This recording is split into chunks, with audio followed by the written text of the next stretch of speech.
Dawn, this is a Vanderbilt team. I know they played NC State pretty close. They played Arkansas pretty close. Just what are some things that when you, I guess, preparing for them that they kind of do well? I mean, they score.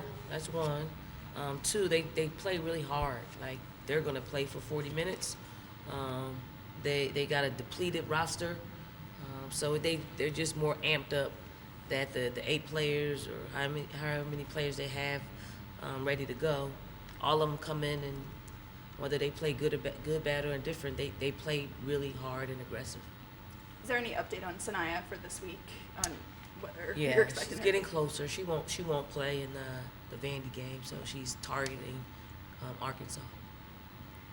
On the road, the last 2 times on the road, really tough opponents and tough games for you guys. Have you talked about like trying to start a little faster and get out a little crisper?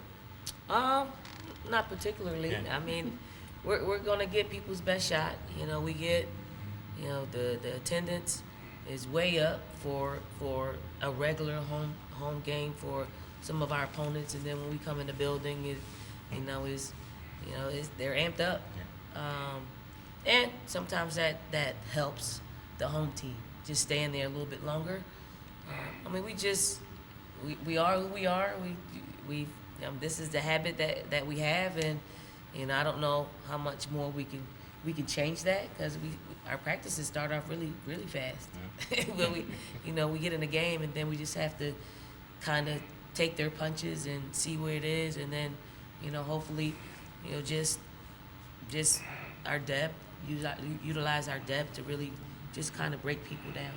How big picture, how cool is that to see for women's basketball? Like you mentioned, these attendance numbers, and you can see it. It's evident that when you guys come to town, and maybe it rubs off and they see like their team has some players worth watching too.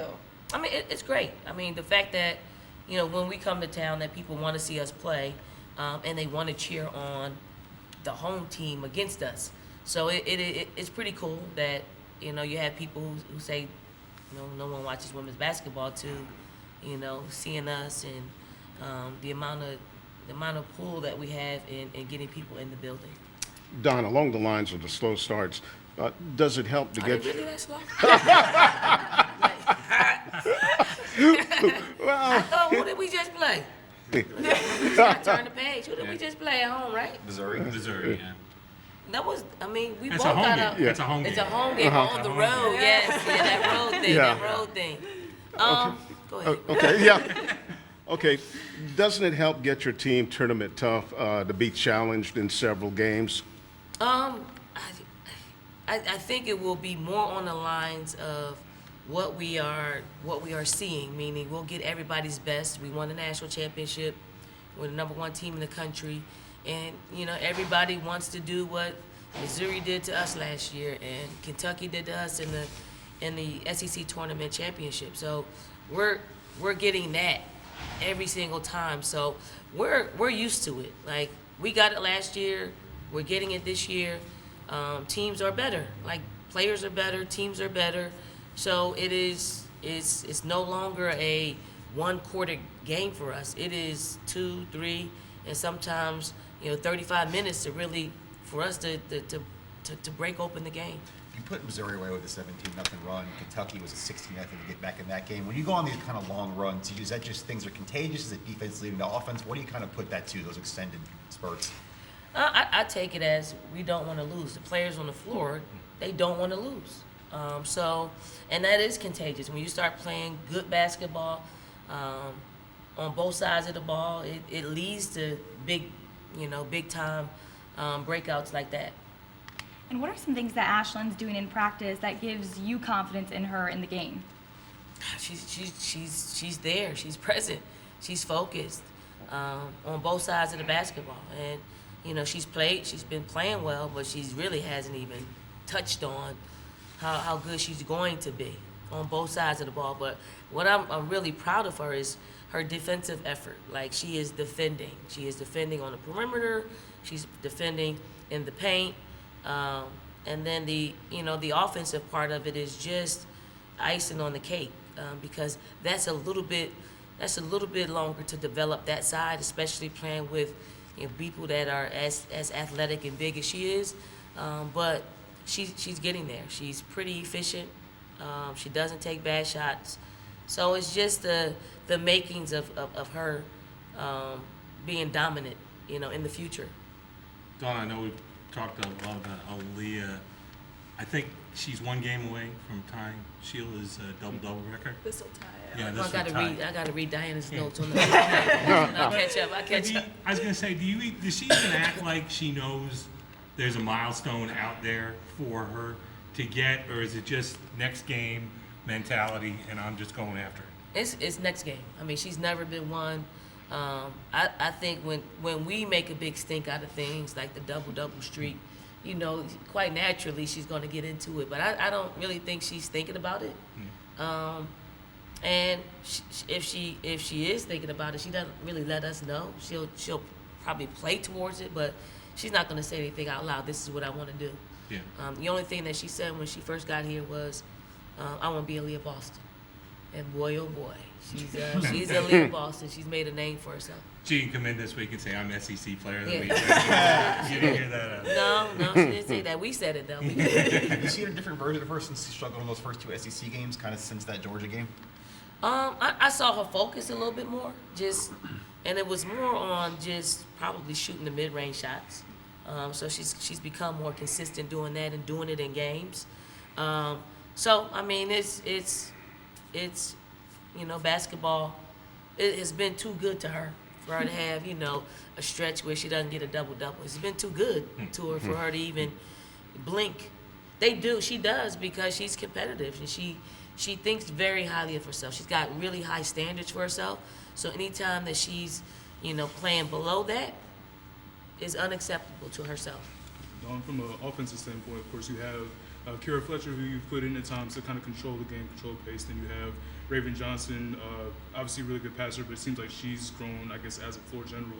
To you, what's that kind of distinction from, being a good passer and things of that nature to being someone that's able to kind of control the floor? I mean, they're totally two different players, two different point guards that are equally effective with how they run our basketball team. I mean, it's cool to have, such a spectrum of point guards because you can add Coop in there, you can add LA in there. They all give us something a little bit different. They both, Raven Johnson's an elite passer. Obviously, the way that she's passing the basketball, she's not turning it over, at a high rate. So her assist-to-turnover ratio is great. I do think it's helping Key become a better passer because once you see it and you see people set an example for how it could be done, she's become better.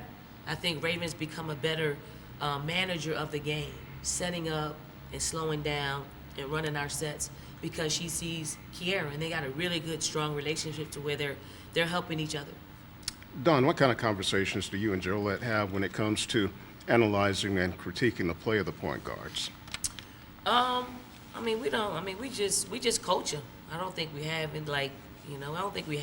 conversations. I think we work off of instincts. We coach off of instincts because, we see good play, we see progression, and then we see kind of, what the future, a little glimpse of what the future holds for our point guards.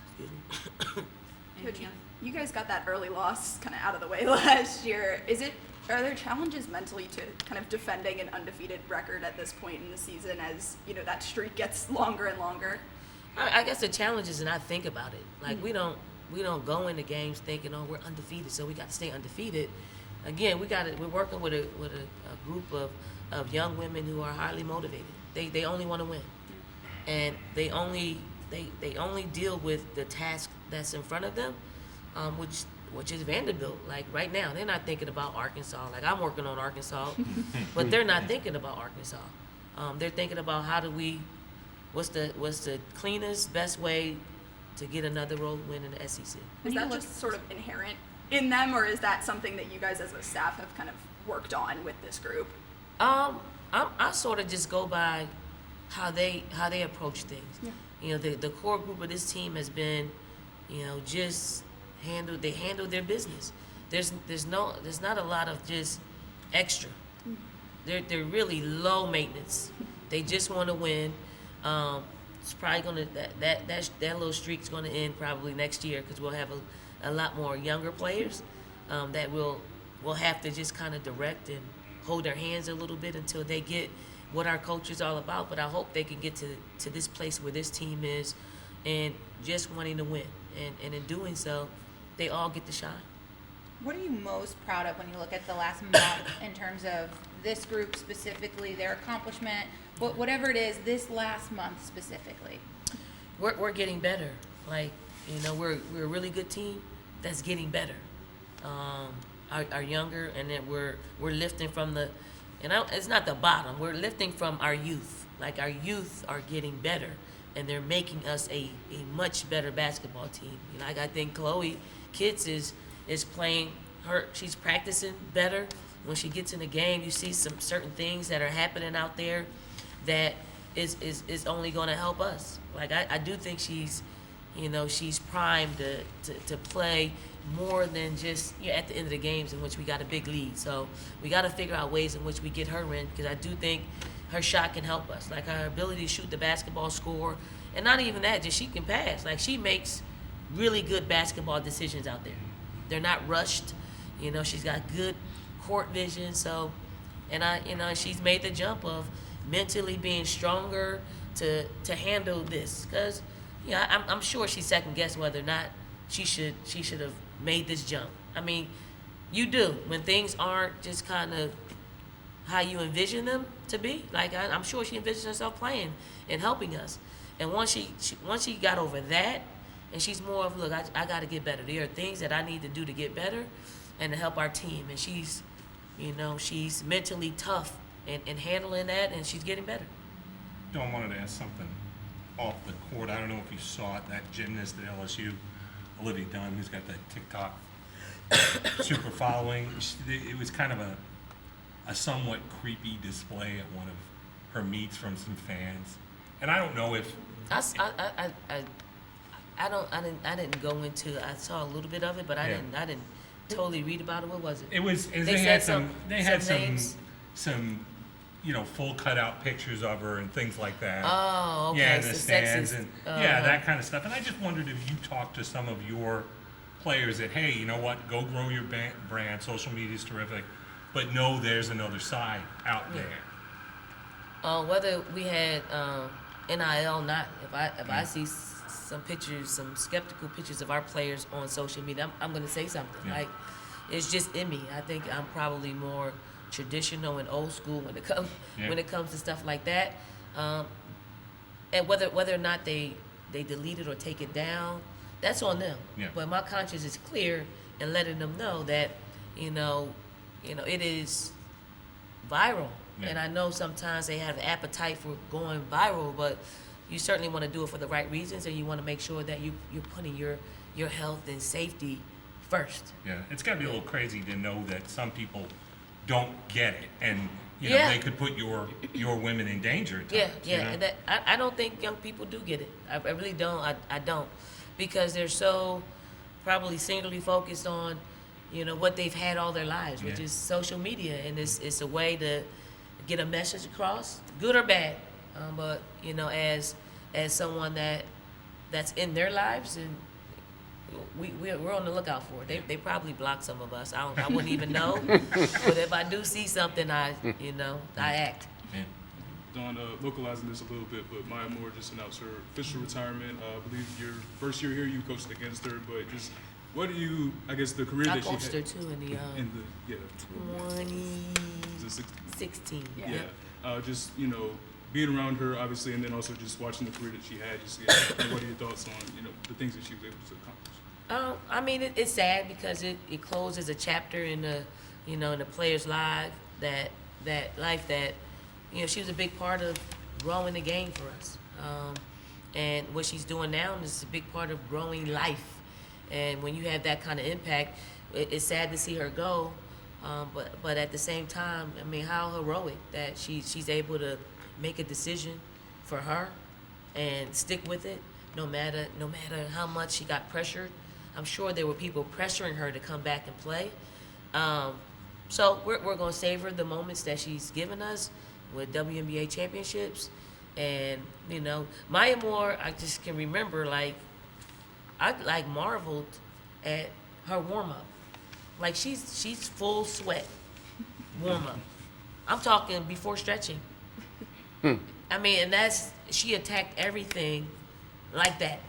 And it's no wonder, you know, the impact that she's having on, you know, in the prison systems and what she will have on them as she changes career paths. Sure. What kind of relationship do you have with Maya? I didn't. I mean, I just to say hi and talk to her, ask her what she was up to. I did ask her, you know, what does she want to do in like 5 years? I remember asking her that on one of the trips, and she didn't really let on what she was doing, but it really sounded a little different than your normal conversation.